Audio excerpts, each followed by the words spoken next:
c'est vrai que c'est une question assez... c'est pas facile, parce que là, on parle de la liberté, voilà, la liberté d'expression. Mon souhait le plus absolu, c'est d'amener les Camerounais à réellement se sentir libres, à se dire qu'ils n'ont pas obligation de faire certaines choses parce qu'ils ne veulent pas le faire et qu'ils doivent le faire pour manger ou pour quoi que ce soit, mais que dorénavant, ils sont libres de dire « je ne veux pas ça » et que cela ne leur soit pas imposé. Sauf que à un moment donné, quand vous donnez naissance à un enfant, on est d'accord, l'enfant n'est pas toujours en harmonie avec vous dans votre façon de l'éduquer. L'enfant n'est pas toujours d'accord dans l'orientation que vous donnez à sa vie. Vous choisissez son école, ses vêtements, ses amis, son anniversaire, le gâteau qu'il va prendre, bref. Même à l'âge adulte, souvent, vous émettez des réserves sur son épouse ou son époux. Tout ça constitue une sorte de frustration. Mais quand l'enfant sait que tout ce que vous faites, c'est par amour, c'est avec un petit côté compréhensif, un petit côté ouvert à ce qu'il pense. Vous voyez, c'est pas trop ça, mais on sent qu'il y a une sorte de collaboration et les choses avancent. Je pense que, bien que mon désir, c'est de permettre aux Camerounais d'être des personnes libres, hein, ok, mais aussi de pouvoir les éduquer à œuvrer pour la seule et unique cause digne d'être défendue, la cause de notre nation, la cause de notre patrie.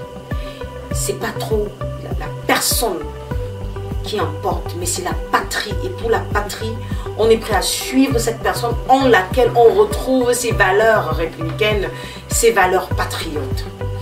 Bien, l'autre stratégie, c'est de raser, mais totalement raser, les sectes pernicieuses de ce pays. Figurez-vous, monsieur, vous pensez vraiment que quelqu'un qui est fils de la Rose-Croix va servir les intérêts du Cameroun? Vous pensez vraiment que quelqu'un qui est fils de la franc-maçonnerie va servir les intérêts du Cameroun, ou bien qu'il soit des Illuminati, de tout secte emprunté? Vous pensez vraiment? Non, il ne peut pas servir les intérêts du Cameroun, parce que dans ces fratries-là, on vous dit que vous êtes là pour le bien et le bonheur de la fratrie. Donc, vous ne faites pas ce que vous voulez, vous ne faites pas ce que vous pensez faire, vous faites ce qu'on vous dit de faire. C'est une forme d'esclavage, c'est une forme de dépendance. Et ça marche très bien, parce que quand vous regardez notre Afrique, et particulièrement notre Cameroun, mais qu'est-ce que vous y voyez? De la mort. On a l'impression que c'est, je le dis souvent, mais je ne sais pas s'il y a un mot plus dur que cela, je l'aurais employé. On a l'impression que ce sont des morts vivants qui dirigent ce pays. La saleté entre dans nos yeux, mais on ne bouge pas. Vous entendez des colloques, dernièrement, dans un séminaire, j'ai entendu des gens dire qu'ils ont voyagé pour aller au Rwanda. Apprendre comment les Rwandais ont fait pour nettoyer leur pays. Mais c'est grave. Comment les Rwandais ont fait pour maîtriser les ordures dans leur pays. Mais c'est très grave. Dans les années 80 à 90, presque 2000, comment on faisait? Ceux qui étaient là, ils sont allés au Rwanda pour savoir comment on gère les ordures. Mais c'est que souvent, quand vous écoutez nos dirigeants, vous vous demandez s'ils sont sur la planète Neptune. Parce que même Mars, on dit que la vie arrive là-bas. C'est compliqué.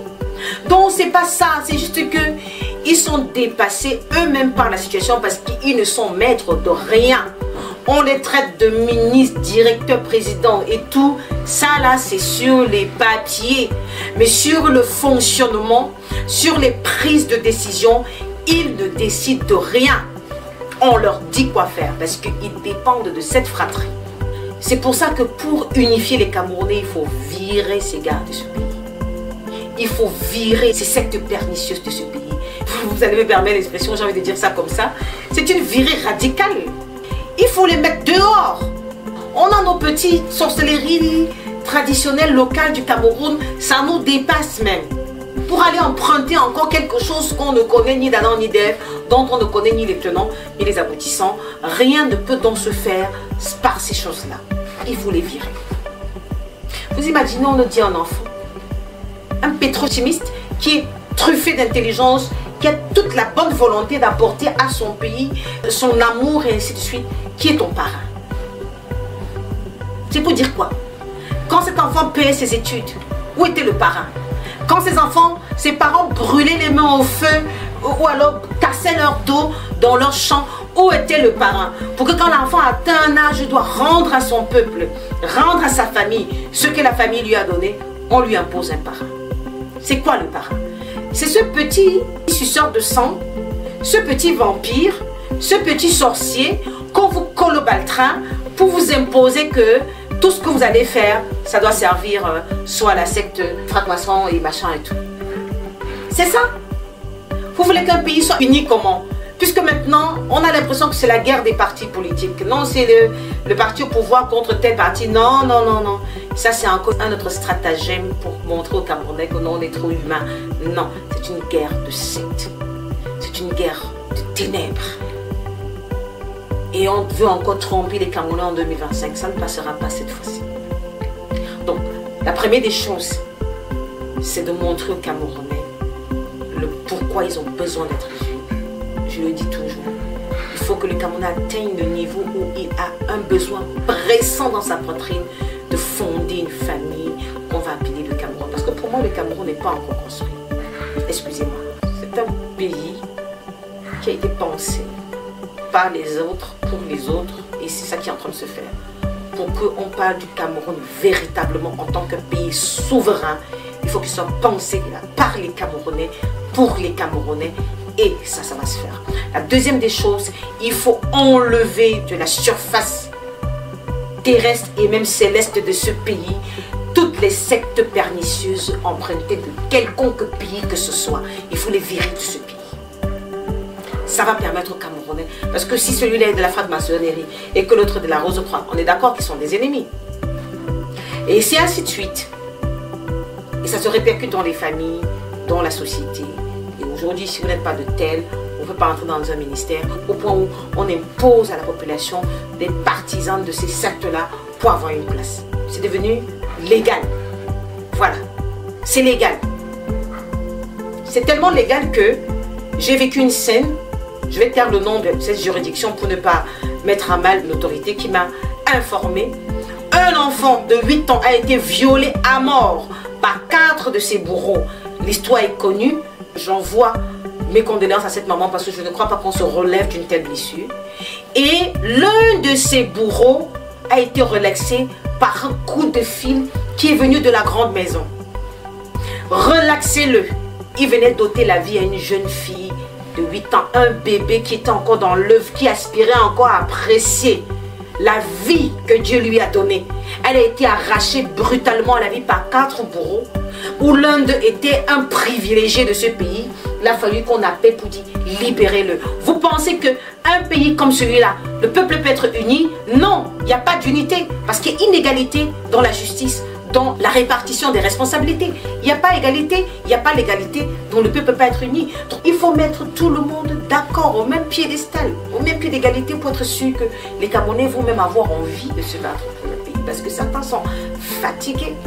Ok? Donc voilà moi ce que je pense qu'on peut faire pour être sûr que à partir de novembre 2025, les Camerounais pourront dire haut et fort, I am proud to be a Cameroonian.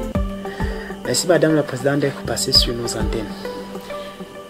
Monsieur Zé, c'est moi qui vous remercie pour la thématique qui a été abordée, que je trouve assez profonde et pertinente, même si j'estime que le temps imparti n'est pas suffisant pour élaguer sur la question et apporter plus d'informations à la population camerounaise.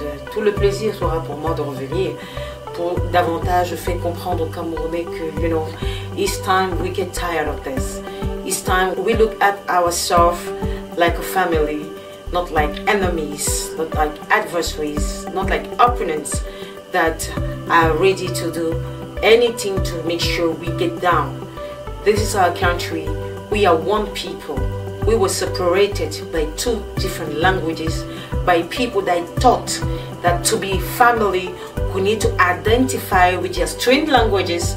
And today, this politics is killing us. Because if I don't speak English, I am not a good candidate. If I don't speak French, I'm not a good candidate. And sometimes you have so much patience to examine if my English is good or my French is good, to be able to see if I am able or not to handle my country. But let me tell you something. In some particular countries, like Senegal, where I actually love the system, it is Wolof. It is rare, though French and English are official languages. that was determined by others. If we want change, if really we want change, we need to start by settling this case. French and English is to be spoken with the outsiders. But as brothers and sisters, we need to learn our different mother languages. And that's what I'm doing right now, making sure that I am learning Banso, I am learning Fufude, I am learning Fangbeti, I am learning all the different languages of my nation, so that when I get to a place, I don't speak French nor English, I speak the dialect of that particular locality. Because I'm a Cameroonian. I'm not a Francophone. I'm not an Anglophone. I am a Cameroonian. Once we get this in our scorn, when we stand with this, when this is a truth for us, then we are one step ahead for change. Thank you so much for listening. Thank you for following us. Thank you for suggestions, for questions, and even for proposition in order to accompany the kind of program or the vision we have for Cameroonians. Thank you.